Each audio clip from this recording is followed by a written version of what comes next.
축제가 없다는 말은 여기서 은혜를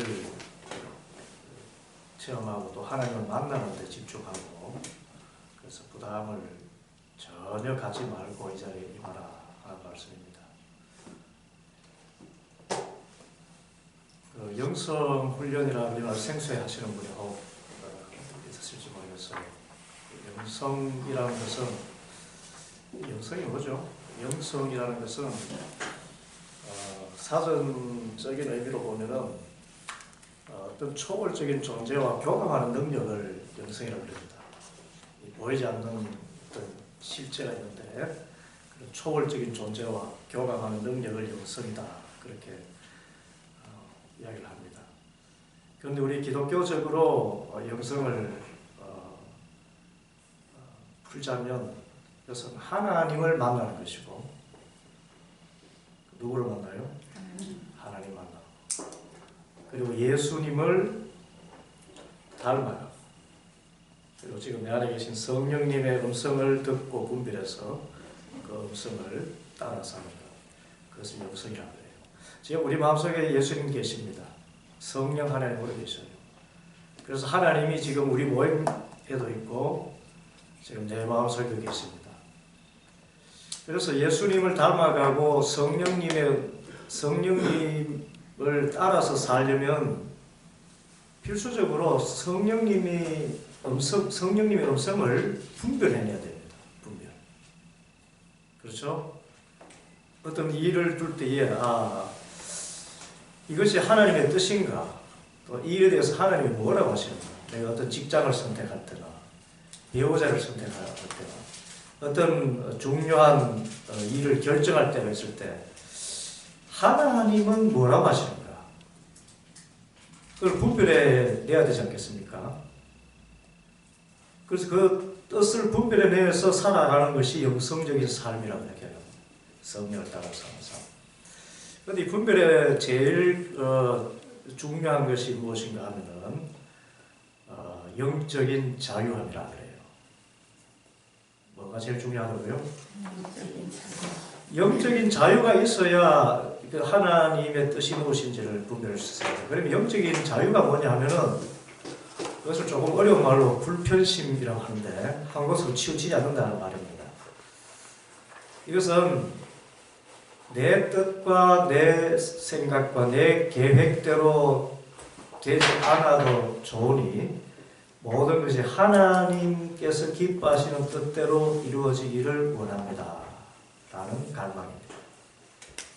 그것이 영적 자유함인 거예요.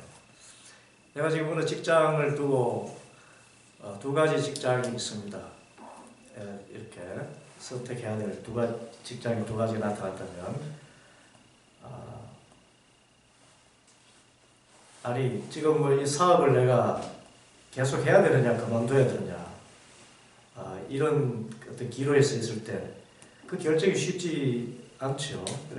결정이 쉽지 않을 때 하나님의 뜻을 분별하고 해나가는 방법은 제일 먼저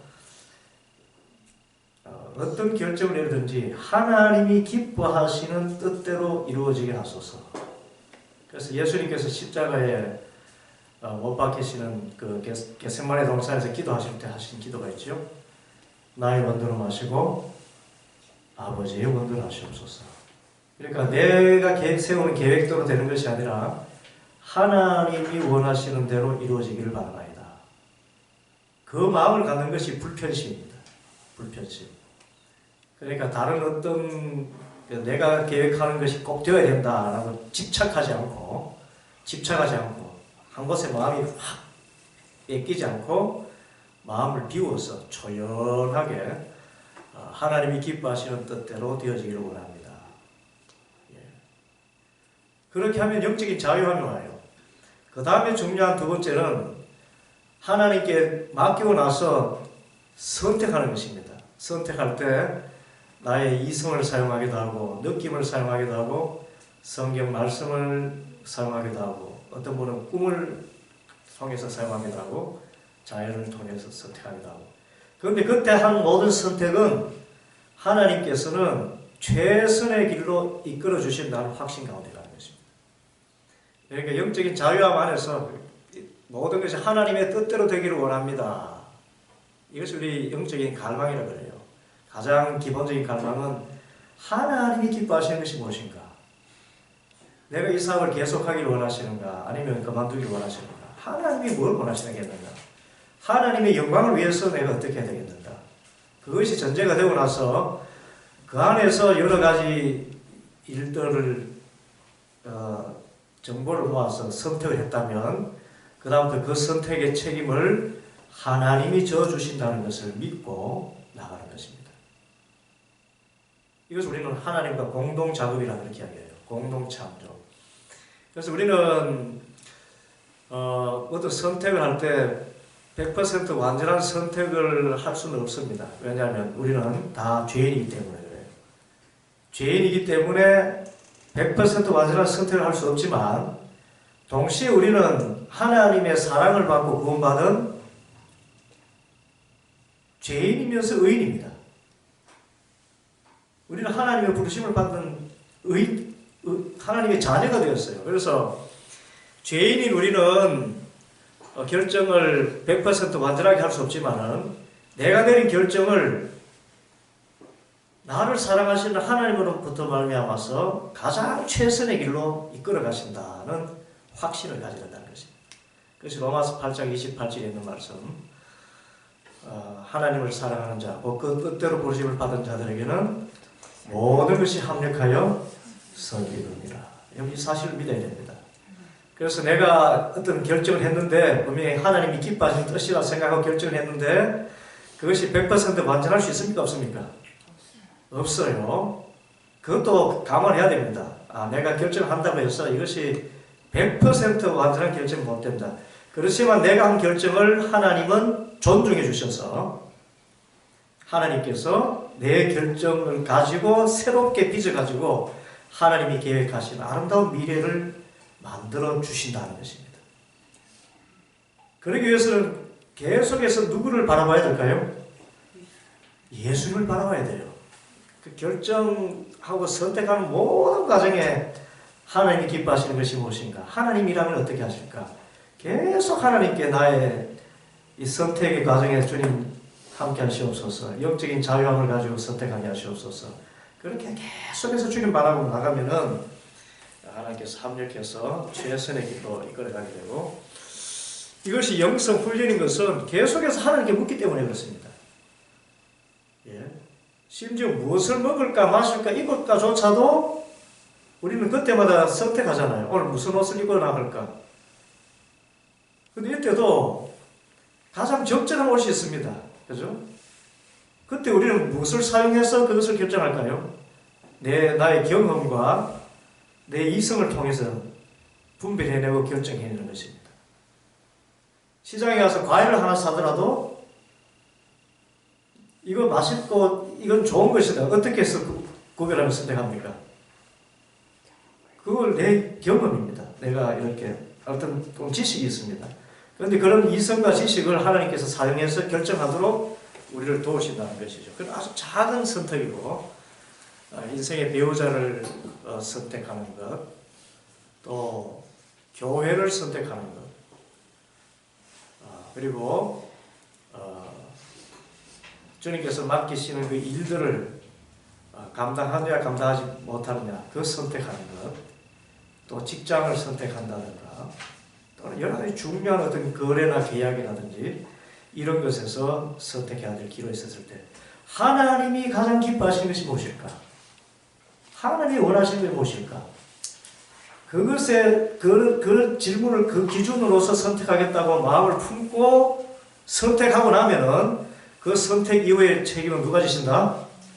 하나님이 책임을 지셔요. 그래서 내가 분명히 하나님 뜻인 줄 알고 선택을 했지만 죄인이기 때문에 이렇게 좀 선택을 잘 못했다 싶으면 그때 하나님께서 그 중에서 거기서 다시 시작하는 것입니다. 성경 이사야서 말씀에 상수리 나무가 배임을 당하여도 그루터기는 남는다 그러잖아요. 그 그루터기에서 다시 싹이 나고 거기서 싹이 나서 줄기가 뻗어나가서 다시 큰 상수리 나무가 된다는 것처럼 선택을 했는데 이게 상수로 나무가 와서 베어지는 그런 악수를 두었다라고 생각될 때도 하나님을 의지하며 나가면 거기에서 다시 싹이 나서 상수리 나무가 새롭게 자랄 수가 있어요.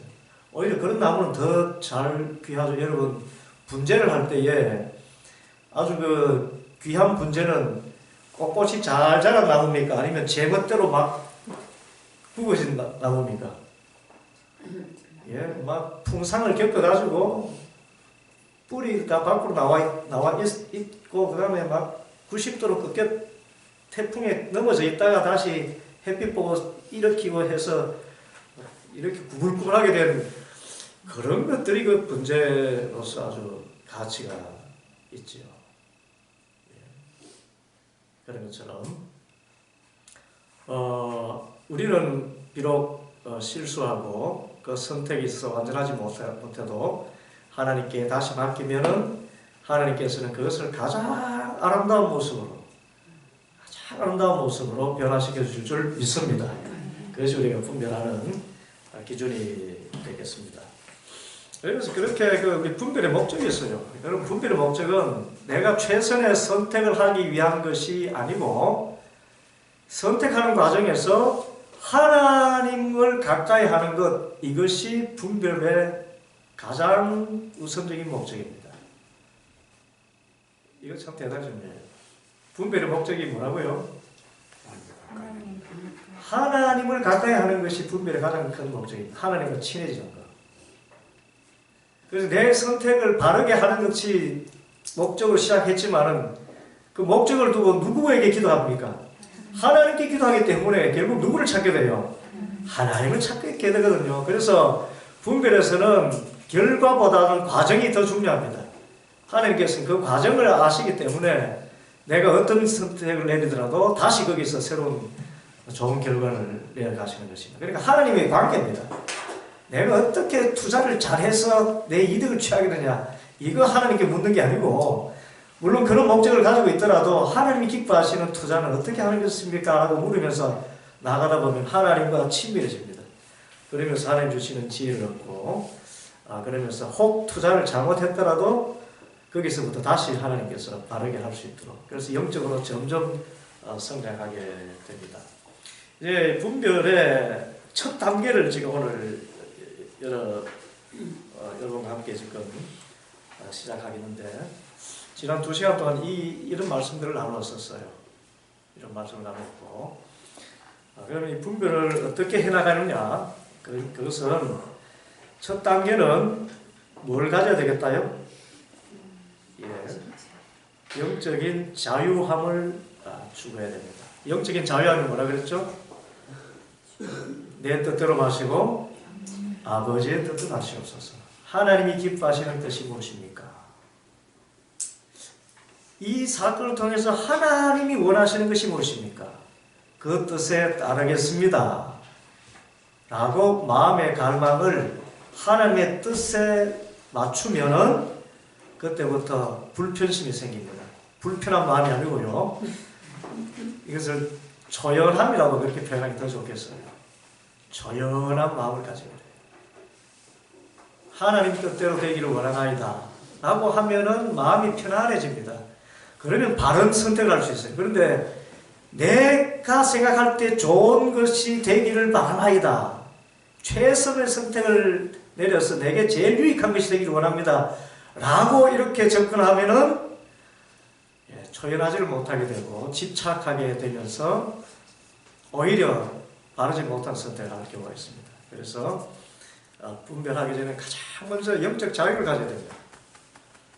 주님 손에 맡깁니다. 주님 손에 맡깁니다. 하나님 기뻐하시는 뜻대로 이루어지기를 바라나이다. 자, 그러면은 이 초연함을 가진 다음에 제일 먼저 시작할 것이 무엇인가 하면은 지금 내가 분별해야 될 그 일에 대해서 초점을 맞추는 것입니다.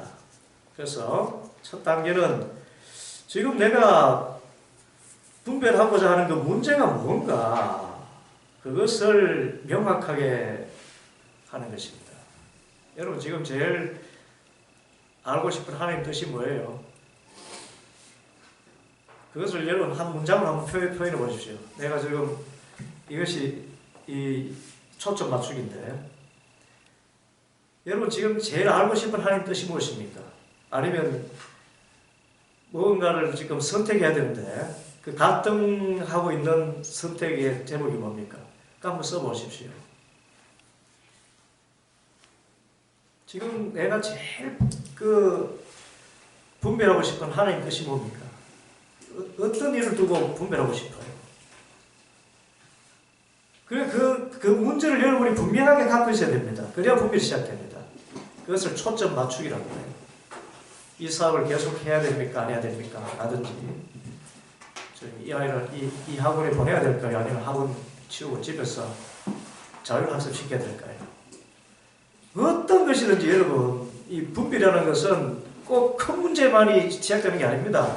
작은 것이라도 그것을 하나님께 아뢰기 때문에 이것이 영성 훈련이 되는 것이에요. 하나님과 친해지는. 그래서 우선은 여러분이 가장 필요로 하는 그 분별에 초점을 맞춰야 됩니다. 뭘 분별하고 싶었어요? 무엇에 하나님 뜻을 하고 싶습니까? 그것을 여러분이 이렇게 정리가 됐다면 그 다음부터는 계속해서 영적 자유함이 깊어지도록 기도해야 됩니다. 이것을 분별해 가는 과정에서 하나님의 뜻대로 되기를 원합니다. 제가 영적 자유를 잃지 않기를 원하나이다. 나의 원대로 마시고 아버지 원대로 하시옵소서. 계속 기도해 나가야 됩니다. 그런데 영적 자유함은 내가 갖게 될까요? 하나님이 주실까요? 하나님이 주셔요. 그래서 구해야 돼요. 주님 뜻대로 되기를 원합니다. 저에게 자유를 주옵소서. 바른 분별을 하면서 불편심을 갖도록, 불편한 마음이 아니라 집착하는 마음이 아닌 조연한 마음 갖도록 주님 도와주세요. 조연한 마음 달라고 기도하는 거. 자, 첫 1번에 참 중요한 말씀이 있습니다. 결정은 하나님을 찾는 계기이지 우선적인 목표가 아니라는 것을 명심해야 됩니다. 내가 무엇을 선택하고 무엇을 결정하는가가 목표가 아니라 어떤 계기로 삼아야 된다? 하나님을 찾는 계기로 삼아야 돼요. 그러면 양적 자유함이 옵니다. 분별은 결정 내리기라는 수단을 통해서 하나님을 추구한다는 목표를 가지고 있어야 됩니다. 하나님 추구하는 것. 그래야 우리가 자유해요. 그리고 바른 분별할 수 있습니다. 두 번째, 가정이 중요한데, 여러분 이 가정은 일종의 내가 가지고 있는 선입견 또는 편견 같은 것이 좀 있어요. 그런데 이 선입견과 편견을 여러분 스스로가 알고 있어야 됩니다. 두 번째 문단부터 보면요. 여러 가정에는 종종 문화적인 배경을 가지고 있다. 종종 선입견과 편견도 나타난다고 그랬잖아요. 그런데 이 선입견과 편견은 결정에 있어서 내 자유를 제한하고 하나님의 자유도 제한해버립니다. 그러니까 바른 분별을 못해요. 선입견과 편견을 가지고 있으면. 우리 유교 문화에서 편견이 있죠? 남자가 귀합니까? 여자가 귀합니까?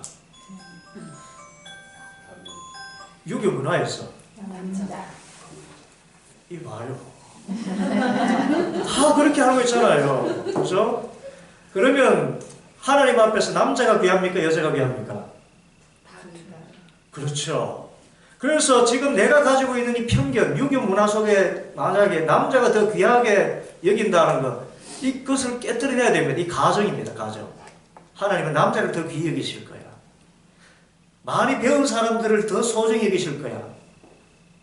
그렇습니까? 하나님은 남녀노소, 지위, 고하, 빈부, 고하를 막론하고 똑같이 사랑하는 줄 믿습니다. 이 편견을 없애야 돼요. 이게 우리 유교적인 문화 속에 있는 편견이죠. 또 인종 편견도 있습니다. 여러분, 미국 사람이 더 귀하게 여겨집니까? 아프리카 사람이 더 귀하게 여겨집니까?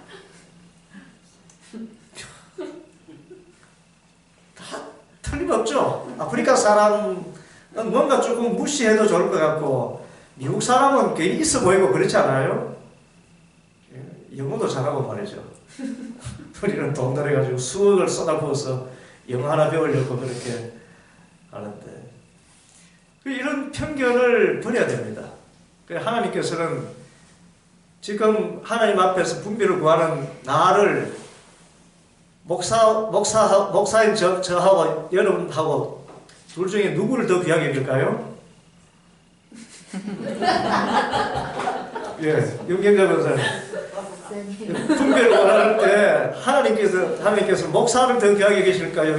윤교사를 더 귀하게 계실까요? 이게 유교 문화예요. 유교 문화입니다. 유교 문화는 위계 질서의 문화거든요. 그래서 높은 직분 있는 사람이 더 하나님 귀히 여기신다 생각합니다. 그렇지 않습니다. 어린아이 같이 되지 않고는 결코 천국에 갈 수 없다. 이렇게 가정들을 제거시켜야 됩니다. 하나님 앞에서 그냥 있는 모습 그대로 주님께서 나를 받으신다는 것을 항상 명심하면서 분별에 들어가야 돼요.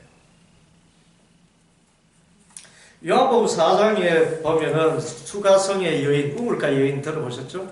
우물가 여인이 있는데 이 여인에게도 숨겨진 가정들이 많았어요. 예수님께서 이제 여인에게 나의 물 좀 달라 그러시잖아요. 그러니까 대부분 뭐라 그러죠? 당신은 유대인 남자인데 어떻게 사마리아인인 여자에게 사마리아인인 나에게 물을 달라느냐? 남과 여도 구별되고 당시에는 유대인과 사마리아인은 아주 지역 감정이 어마어마했습니다. 유대인들은 사마리아인을 이방 우상을 섬기던 민족들과 혼혈족이라고 생각해서 정통 아브라함의 피를 받은 유대인들과는 아주 차별의식을 가졌습니다. 구별이 아니라 차별의식을 가졌어요.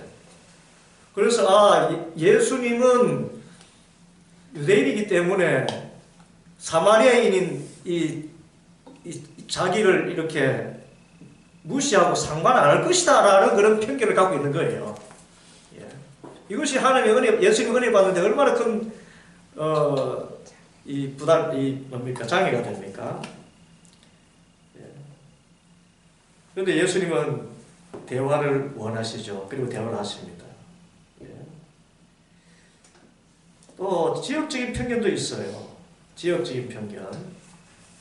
우리나라에는 제가 목회를 하면서 이북분들도 많은 교회, 이북분이 참 많은 교회들이 있어봤고, 호남분들이 많은 교회들이 있어봤고, 경상도 분들이 많은 교회들이 있어봤고, 다 골고루 섞여 있는 교회도 있어봤고, 거기서 다 이렇게 사회를 해본 결론은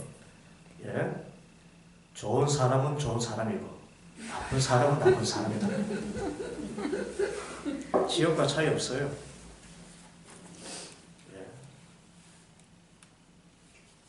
좀 특징적인 뭔가는 있을지 모르겠습니다.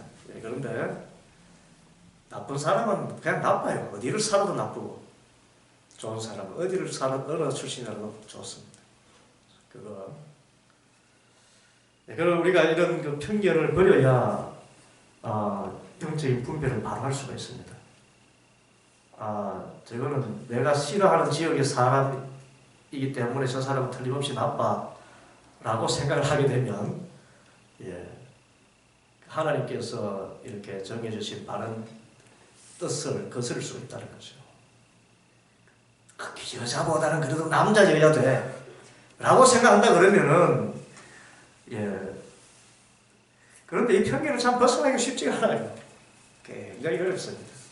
그런 경험이 있기 때문에. 그래서 우리가 이런 경우 가운데서 이렇게 가정을 어떤 선입견과 판단 지심을 가지고 뭔가를 선택해서 혹 그르치게 된다 해도 하나님께서는 그 선택을 다시 존중하셔서 거기서 또다시 새롭게 시작하십니다. 또 거대 담론이라는 것도 있어요. 여러분, 거대 담론, 무비판적으로 받아들이는 거. 우리에게 좌파와 우파가 있죠. 북한 옹호하면은 종북 좌파고, 그 다음에 박정희 대통령 시대를 좋아하면은 골통, 보수. 하여튼 이런 식의 거대 담론이 있습니다. 그래서 딱 구분해버리죠. 이것으로 사람 자체도 평가해버립니다. 그리고 이런 거대 담론도 있어요. 영성훈련은 가톨릭적이다. 가톨릭은 개신교와는 적대적이기 때문에 영성훈련은 그러므로 잘못됐다. 이렇게 생각하는 게 있습니다. 여러분, 영성훈련이 가톨릭적인가요? 제가 지금 여러분에게 해양하고 있는 묵상 기도하고 이런 것이 가톨릭적인가요? 정확하게 말하면 가톨릭적이 아니라 기독교적입니다. 여러분, 기독교의 시작이 어디서 시작되죠? 가톨릭에서 시작됩니까? 정교회에서 시작됩니다. 사도행전을 보면 초대교회가 나오죠. 그 초대교회의 그 직제를 그대로 이어가지고 교회 형태로 지금까지 이어오고 있는 것이 동방정교회입니다. 동방정교회.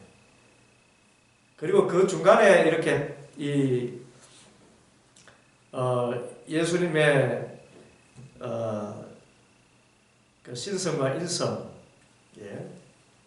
또 아이콘, 우상 문제, 그래서 교회 장식하는 여러 가지 몇 가지 문제가 있습니다. 그런 아주 지역적인 문제 때문에 갈라진 것이 서방 기독교가 있고 동방 기독교가 있는데, 그때 동방 정교회라 그러고, 그때 또 나눠진 것이 서방 가톨릭이라고 이야기합니다. 가톨릭이라는 것은 서방 기독교죠. 그때 나눠진 것이 계속 이어져 오는 것이고, 개신교는 서방 가톨릭 중에서 1517년에 마틴 루터가 종교개혁을 강행하면서 그때 시작된 것이 개신교입니다. 개신교. 그런데 영성훈련은 언제부터 시작됐나 하면은 저 가톨릭에 시작된 것이 아니라, 가톨릭이 있기도 전에 훨씬 전에 초대교회 전통에서 내려오는 정교회에서 시작됐어요. 정교회. 그리고 2000년 역사입니다. 그냥 렉시오 디비나라든지 이런 묵상훈련 수도원이 나중에 나온 거 아닙니다. 가톨릭 때 나온 게 아닙니다. 가톨릭이 나오기 전에 훨씬 전에 정교에서 시작되었어요. 그래서 영성훈련은 여러분 기독교적입니다. 원시 기독교적인 것입니다. 기독교 있고 나서 그때부터 영성이 훈련이 시작되었습니다. 개신교에서는 그것을 가톨릭적이라 해서 대처하는 우를 범하고 있는데, 그렇습니다. 그래서 이런 편견이 있으면요, 바른 분별을 내리지 못해요. 그래서 우리 자신에게 숨겨진 가정들을 한번 보십시다. 그 숨겨진 가정들이란 뭘 뜻하죠? 선입견과 편견을 숨겨진 가정들이라고 이렇게 합니다. 그래서 이것이 내게 숨겨진 가정들이 뭔가 이거 알아보는 방법이 뭡니까? 보면 무엇이 나를 놀라게 하는가? 어떤 문제에 대해 깜짝깜짝 놀랍니다. 다른 사람은 안 놀라는데. 또는 어떤 문제에 대해서 굉장히 불안해해요. 그러니까 보편적인 어떤 사람들과 구분해 보는 겁니다. 또 이 문제에서는 발칵한다는 겁니다. 방어적이 돼가지고.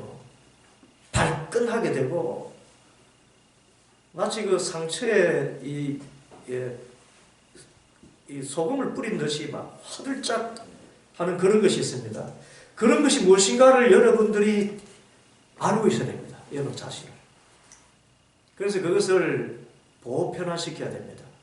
내가 가지고 있는 이 숨겨진 가정들이 있다. 편견, 선입견, 일종의 상처 같은 거죠. 트라우마이기도 합니다. 다른 사람은 전혀 아프다고 생각하는데 본인에게는 그것이 아픔이 되어 있는 게 있어요. 예? 제가 언젠가 어느 교회에서 사역할 때 어느 분이 예배 중에 울면서 뛰어나갑니다.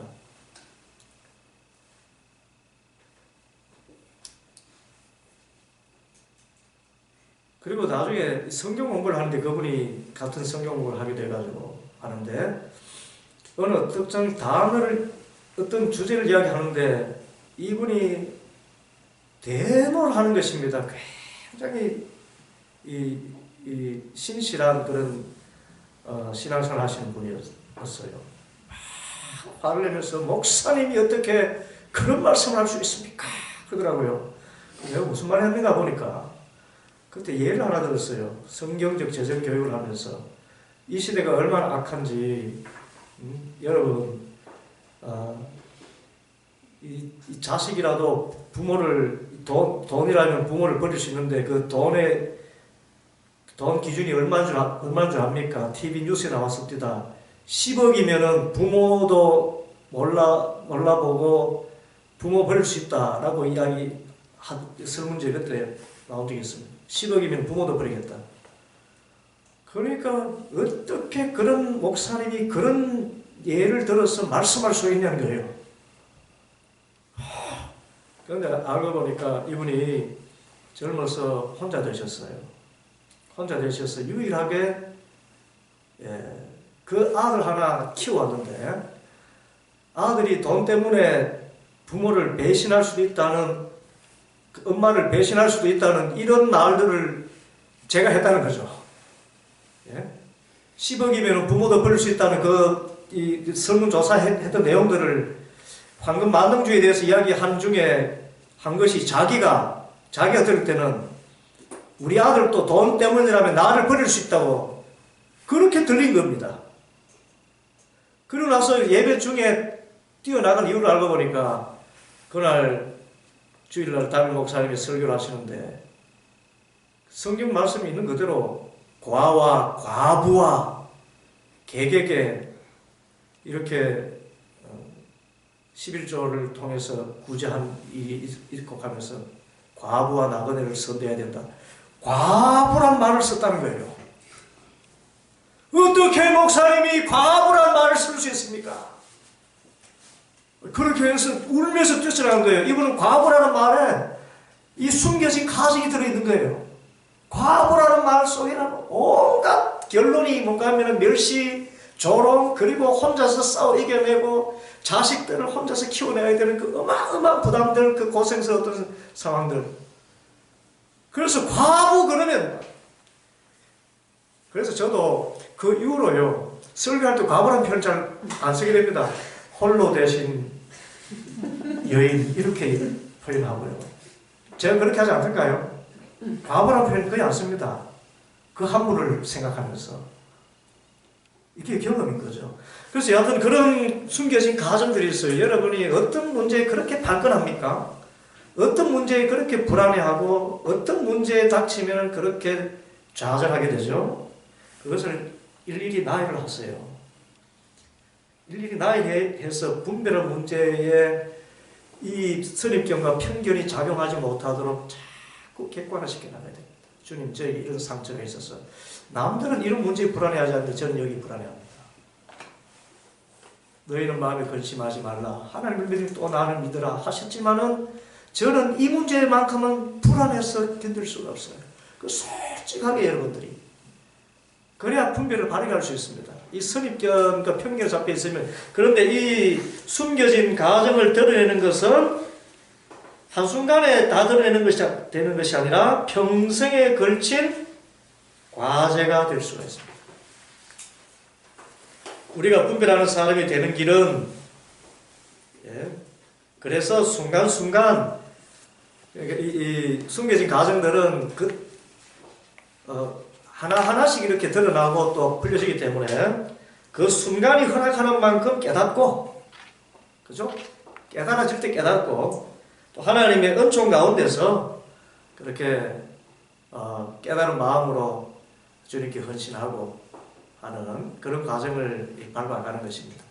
그래서 너무 조급하게 생각하지 마세요. 여러분이 트라우마가 있거나 할 때에 아이고 나는 이런 트라우마 때문에 분별도 그렇게 못하겠고 안 되겠다 하지 말고 그때 생각날 때마다 하나하나씩 그 순간순간을 캐나가면은 하나님께서 온전한 분별을 할 수 있도록 하실 것입니다. 그래서 분별은 하나님이 원하시는 대로 온전한 사람이 되기 위한 끊임없는 개발 과정이다. 여러분, 선입견과 편견 또 트라우마 같은 것, 그런 것이 잘 살아지길 바랍니다. 두 번째, 이제 의사 결정에 영향을 끼치는 정보를 모으고 해석을 해야 됩니다. 내가 무엇을 분별해야 될 것인가, 그것이 이 한 문장으로 이렇게 쓸 수 있을 만큼 주제가 됐다면은 이 집을 계약해야 될까, 저 집을 계약해야 될까 할 때처럼 거기에 대한 유용한 정보를 모아야 됩니다. 첫째는 누구에 관한 정보, 자기 자신에 관한 정보를 가져야 됩니다. 나는 이런 집을 좋아한다. 나는 이런 여자를 좋아하고 나는 이런 남자를 좋아한다. 그러니까 자신의 독특한 자 안에서 나오는 자신의 정보를 먼저 이렇게 밝혀내야 됩니다. 나는 이런 교회를 좋아해. 나는 이런 성도를 좋아해. 여러분은 나는 이런 일을 좋아해. 자신의 성격, 무엇을 좋아하는가? 그리고 자신이 지금 낼 수 있는 그런 시간, 그리고 힘, 그리고 건강은 어떤가? 또 내가 가지고 있는 자산은 얼마나 되는가? 그리고 주어진 어떤 상황에 나에게 특별한 알레르기 같은 것이 있는지, 신체적인 그런 것이 있는지, 이런 것, 자신에 관한 것들을 먼저 살펴봐야 됩니다. 결국은 선택은 누구를 위해서 하는 것이죠? 자기 자신을 위해서 하는 것이기 때문에 자기 자신과 관련된 그런 것들을 항상 먼저 생각하고 있어야 됩니다. 앞서서 편견과 선입관이 뭔가 그것도 살펴봐야 되고, 그리고 진짜 내가 깊이 갈망하는 것이 무엇인가, 그 다음에 자기를 먼저 생각하고 난 다음에 두 번째 생각할 것은 내가 직접 만나는 관계 안에 있는 사람들에 대한 정보를 갖는 겁니다. 내가 이런 선택을 하면은 내게 영향을 받을 사람이 누군가, 내가 이 결정을 내리면 내 자식들은 어떤 영향을 받을까, 내 남편은 어떤 영향을 받고 내 아내는 어떤 영향을 받고 우리 가족은 어떻게 될까, 그런 내가 맺고 있는 직접적인 인간관계에 대해서 살펴봅니다. 세 번째는 구조적 정보를 어렵습니다. 공동체입니다. 공동체. 내가 관계 맺고 있는 그 사람을 넘어서서 내가 지금 소속되어 있는 그런 회사라든가 어떤 공동체, 어떤 제도라고 할 수 있죠. 비인격적인 그런 구조. 그런 구조 안에서 내 역할을 무엇이고 어떤 책임을 지게 되겠는가. 그 체제 안에서 내가 이런 결정을 내린다면 누가 또 무시되는 경우는 없겠는가. 그러니까 내가 속하게 될 그런 공동체 안에서 내가 어떤 겪게 될 일들이라든지 내가 다른 사람들에게 미치게 될 영향이라든지 점점 이렇게 넓혀가는 것입니다. 첫째는 자기 개인에 대해서, 두 번째는 직접 만나는 관계에 대해서, 세 번째는 좀 더 큰 공동체 구조죠. 구조. 네 번째는 전체 환경입니다. 이걸 선택할 때에 사람과 자연 모두를 포함해서 내게 미치는 어떤 그 압력이랄까요. 이것이 나에게 우호적으로 이 결정을 하게 되면 내 환경이 우호적인 환경이 될 것인가, 나에게 적대적인 환경이 될 것인가, 내 삶이 정말 공고해질 것인가, 내 삶이 참으로 편하게 될 것인가. 이 환경이 나에게 미치는 영향, 이것을 고려하는 것입니다. 그것을 고려하고 나서 이제 해석하는 거예요. 나에 대해서, 나와 직접 관계를 맺는 사람들에 대해서, 그리고 내가 속하게 될 그런 단체에 대해서, 그리고 전체 환경이 나에게 미칠 영향에 대해서 이것을 정보를 모았다면 이제 해석하는 것입니다. 자, 이 개인 정보 이것이 나에게 힘을 주는가, 용기를 주는가, 아니면 실망을 주는가, 불만족을 주는가. 그래서 여기서 간단한 분별은 내게 용기를 주고 희망을 주는 방향으로 결정을 해야 되겠죠. 실망을 주고 불안을 주는 방향으로 결정하면 될까요? 안 될까요? 안 됩니다. 그래서 개인부터 이렇게 하나하나 분별해 나가는 것입니다. 지금 내가 가지고 있는 성격이라든지 내 성격상으로 봐서 이거는 다른 사람에게는 좋은데 내게는 좋지 않아. 내게 안 좋으면 안 좋은 겁니다. 이거. 여러분, 결정은 자기를 중심에 하는 거예요. 다른 사람에게는 좋아도 내게 안 좋으면 그것은 좋은 게 아닙니다. 그래서 내 성격과 내 어떤 여러 어떤 특징적인 그런 모습들을 생각할 때 이 결정이 나에게 실망과 불안을 준다면 그것은 그때 결정한 것이 아닙니다. 이걸 반대로 이야기하면 분별에 진짜 중요한 원칙이 하나 있어요. 그것은 내 마음이 불안할 때, 내 마음이 평정심을 잃고 있을 때는 어떤 결정도 하지 말아야 됩니다. 여러분 마음에 화가 나 있을 때는 어떤 결정도 하지 마세요. 화가 났다고 그래 우리 이혼해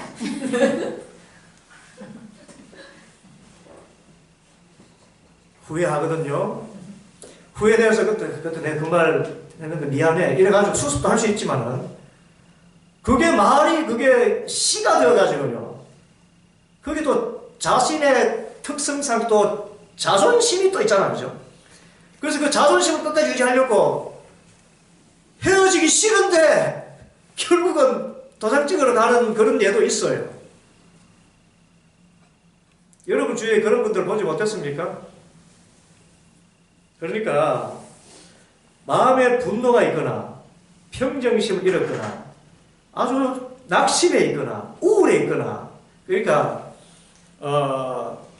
영적으로 이야기해서 어떤 성령의 하나님이 주시는 마음이 아닌 이 세상 악령이 주는 그런 마음 상태에 있을 때는 어떤 결정도 내려서는 안 됩니다. 그때 결정 내리면 100% 후회하게 됩니다. 후회하게 될 뿐만 아니라 회개해야만 되는 그런 일들이 벌어져요. 그런데요 쉽지가 않아요. 감정 상하면 못하는 말이 없더라고요. 천사같이 생긴 분인데도 입에서 나오는 말 보면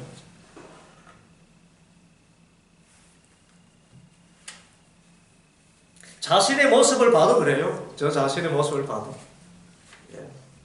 낙심하고 실망하고 뭐 분노하게 되고 이런 감정이 있으면 제 입에서 나오는 말이요. 이건 정말 이 녹음해서 들려주면 여러분 기절 초풍할 그런 말이 있어요. 그런데 여기 여러분 솔직하셔야 돼요. 하나님은 아십니까 모르십니까? 다 아시니까 분별하려면 솔직해야 됩니다. 그래서 이거를 이렇게 결정하면은 내 감정이 상하느냐 불안해지느냐 아니면 이것이 용기를 주고 고요함을 주고 만족을 주느냐 그것을 통해서 결정해 나가고 두 번째는 이것을 통해 결정하면은 내 자식에게 어떤 영향을 미치고 좋은 영향을 미칠 건가 나쁜 영향을 미칠 건가 아니면 자녀들이 감당할 만큼의 어떤 일이 될 것인가 내 결정이 이들에게 피해를 주지 않는가 최소한 피해를 주지 않는 방향으로까지 나가야 되는 이런 것까지 고려해야 되는 것입니다. 세 번째는 내가 속해 있는 그 구조 내 회사라든지 교회라든지 이 구조 안에서 다양한 어떤 연루된 일들이 나의 이 결정을 통해서 막 혼수를 빚는 거 아닌가? 교회에서 봉사하다 어느 날 갑자기 저 봉사 못하겠어요 라고 손을 놓는 순간에 이 구조가 어떻게 되겠습니까? 그까지 생각하고 결정해야 된다는 거죠. 감사한 것은 자원해서 이름 없이 빚도 없이 한번 결정한 것을 끝까지 전체 교회 공동체를 위하여서 붙들고 있는 분들 보면 얼마나 귀하고 감사한지 모릅니다. 얼마나 감사한지 모릅니다. 나로 말미암아서 이 구조 자체가 뭔가 잘못된 방향으로 나가거나 힘들어지는가? 그런 여러 가지 문제들 이런 것을 생각해서 정말 공공의 선을 이루는 방향으로 선택을 해나가야 되는 것입니다. 그리고 네 번째는 뭐죠? 내가 이 결정을 하면은 내가 몸담고 있는 내 환경, 여기 자연이라는 것은 환경입니다. 내 환경은 나에게 어떻게 역사할 것인가? 내가 여기서 그만둬버리면 내 환경은 어떻게 다가올 것인데 나는 이 환경을 극복할 수 있을 것인가? 어떻게 할 것인가? 예. 그리고 내가 지금 세상에서 가장 높은 곳에서 서서 내려본다면은 내가 지금 어떤 환경에 있는지가 보이잖아요. 저 높은 곳에서 자신을 객관화시켜가지고 저 멀리서 보면서 네가 이런 결정을 하면은 네가 어떤 환경 안에 거하게 될 것인가 상상해 보는 것입니다. 그래서 우리 분별에는 상상력이 필요해요. 이런 결정을 내리면 어떤 결과가 환경이 초래될 것인가, 환경이 나에게 어떻게 작용할 것인가. 자, 이런 결정이 있어가지고요, 우리 그리스도인과 일반인들이 정보를 모으고 해석하는 데는 차이가 있습니다. 어떤 차이일까요? 자, 우리는 이 분별을 누구 앞에서 하죠? 하나님 앞에서 해요. 그런데 사람들은 이 분별을 어떻게 할까요? 자기가 중심이 되어서 분별합니다. 자기에게 유익되는 것조차도 우리는 누구 앞에서 분별하죠? 하나님 앞에서. 하나님 앞에서 이것이 나에게 유익이 될 것이다. 그런데 대전제는 뭡니까? 하나님이 기뻐하시는 것이 뭔가? 그런데 하나님이 기뻐하시는 것을 하면 그것도 결국은 나에게도 유익이 될 줄 믿습니다. 이게 영적 자유예요. 그 순서가 이 세상 사람들은 자기 유익이 절대적입니다. 세계 정치도 마찬가지죠. 자국 이기주의란 말, 그것은 이기주의가 아닙니다. 자국 우선주의. 트럼프 아무리 욕해도요, 그렇게 표가 많이 나오는 이유가 있잖아요. 미국인 자신들의 유익을 위해서 일하겠다는데, 뭐, 욕지거리 좀 하고,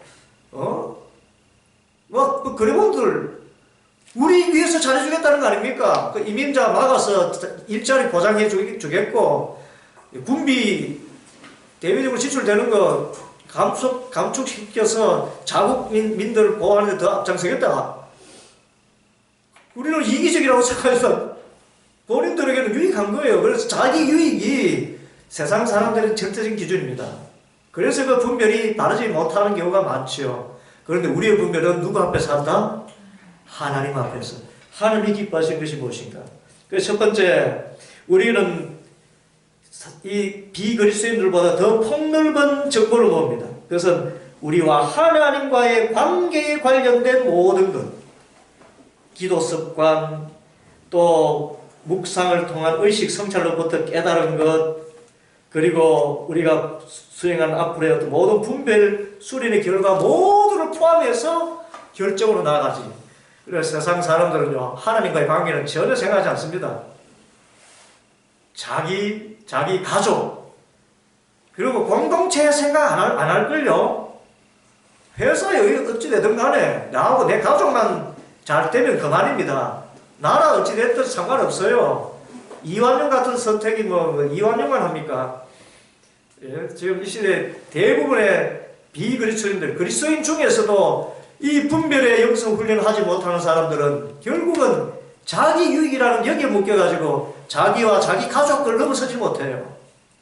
그런데 우리는 정보를 모으며 해석할 때 항상 하나님과의 관계, 하나님이 기뻐하시는 것이 무엇인가? 지평이 그렇게 넓습니다. 두 번째는 우리는 그 정보를 통해서 우리 각자를 향하신 하나님의 그 부르심의 증거를 찾습니다. 하나님이 나를 부르시는 것이 무엇인가? 이 일을 통해서 하나님께 영광 돌리게 하시려는 뜻이 무엇인가? 하나님이 나를 어떻게 사용하시려는가? 하나님의 부르심을 생각해요. 소명을 생각합니다. 사명을 생각합니다. 그런데 세상 사람들은 사명 생각 안 하죠? 자기 유익만 생각하는 거죠. 그렇게 하면은 그리스도인으로서 바른 분별을 할 수 있습니까? 없습니까?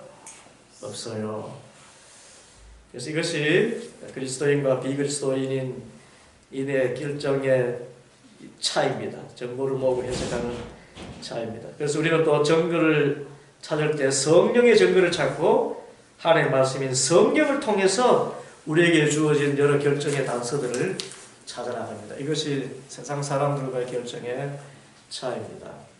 자, 네 번째, 이제 질문 만들기 그리고 과정 선택하기인데요. 이제 앞으로 이어질 7가지 과정이 있습니다. 분별의 과정. 제일 첫 번째는 기억이라는 것을 사용하게 될 것입니다. 기억. 우리 앞서는 우리 마음의 갈망을 찾기 의식 성찰을 했잖아요. 앞으로는 다음 시간에는 기억, 또 직관, 이성, 신앙적 정서 등등등 해서 7가지 항목이 있습니다. 그걸 통해서 하나님의 선하시고 기뻐하시고 온전하신 뜻이 무엇인가. 그래서 결국 나에게 유익이 되고 하나님이 행하시는 놀라운 일들을 함께 행하는 그 일들은 무엇인가. 그것을 찾아가겠는데 이제 앞으로 하는 7가지 가운데 요거 괜찮다. 한 가지 방법만 고집하지 말고 7가지 가운데 자기 경험, 기억만 가지고 그때 해봤으니 이때 좋았다. 그런데 여러분 이 세상의 모든 거 다 경험해 봤나요? 아니잖아요. 그죠? 그리고 또 느낌이라는 게 있습니다. 감정. 뭔가 느낌이 좋아. 그것만 가지고도 붙들면 안 돼요. 그래서 경험과 감정과 그 다음에 이성도 사용해야 되고요. 또 신앙적인 정서라는 게 있습니다. 성령의 감동이 있고 또 이것은 악령이 주는 그런 감동이 있어요. 그것을 분별해내면서 신앙적인 정서가 무엇인가. 그리고 기도할 때 번쩍하면서 바로 깨닫게 되는 직관이라는 게 있습니다. 우리 계시라고도 하죠. 직관 같은 것도 우리가 사용하게 됩니다. 그런데 직관만 유지하면 안 되죠? 이러면 신비주의에 빠져요. 그래서 결론적으로 여기 계신 분들은 앞으로 7가지 주제들을 들으셔야 되겠습니까? 듣지 않았으면 되겠습니까? 꼭 들어야 돼요. 예? 우리가 하나님의 뜻을 찾아가고 하나님과 친밀하게 지내게 되는 그런 모든 정말 중요한 내용들이 영적 분별 훈련 안에 다 있습니다. 이 어려운 말로 씌워져 있지만은 제가 가능한 여러분에게 쉽게 구해서 할 때 이때 들으셔야 돼요. 지금 아니면 들으실 기회가 있을까요? 없을까요? 없어요. 예. 없습니다. 영적 분별을 들으셔야 돼요. 대한민국이 지금 영적 분별을 해서 말씀을 배운 사람이 과연 몇이나 될까요? 0.001%도 안 됩니다. 그런데 지금 거기 여러분이 지금 속해 있는 거예요. 먼저는 하나님이 제가 이것을 깨닫게 하시고 배우게 하시고 여러분이 나눌 수 있어서 얼마나 감사한지 모르겠습니다. 여러분이 귀한 하나님의 은혜의 선물을 받아서 영적인 분별한 이 일에 아름다운 열매를 거두게 되기를 바랍니다. 잠시 묵상하십시오.